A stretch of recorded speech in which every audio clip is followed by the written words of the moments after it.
Вечно предан своей земле и делу, которое завещали отцы и деды.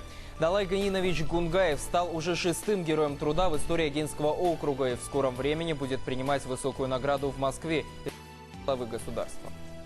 Узнал о приятной новости Далай Гунгаев за несколько дней до подписания указа президента. Процедура присвоения высокого звания требует некоторых уточнений, поэтому Далай Ганинович на прошлой неделе встретился в Москве с сотрудниками аппарата правительства России. По возвращении на свою малую родину героя лично поздравили официальные лица администрации Огинского округа. Очень рада. Даже не могу говорить. Постараемся оправдать эту высокую награду.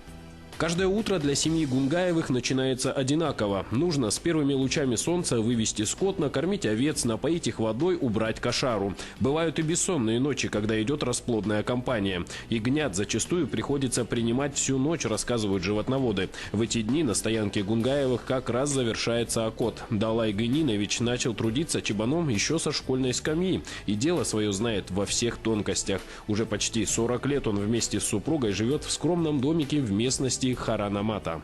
Очень рады мы, что наш скромный труд так высоко оценили наше государство, наш президент и наши руководители и поддержали нашу кандидатуру, да.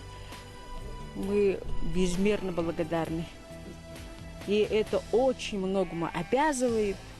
Племенное ядро, за которым ухаживает семья Гунгаевых, элитное. Овцы породы забайкальская, тонкорунная не раз были отмечены наградами Сибирско-дальневосточной выставки овец и коз. Конечно, труд животновода требует немалых усилий и терпения. Именно трудолюбие, преданность профессии, любовь к животным, к родной земле и стали весомыми аргументами при выборе кандидатуры на столь высокое звание Героя труда.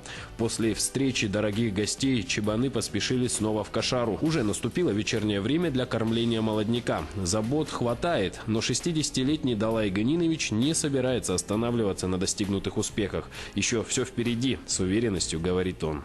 Никита Бакулин, Антон Колганов, Сесек Саномова и Александр Ангаткин. Вести.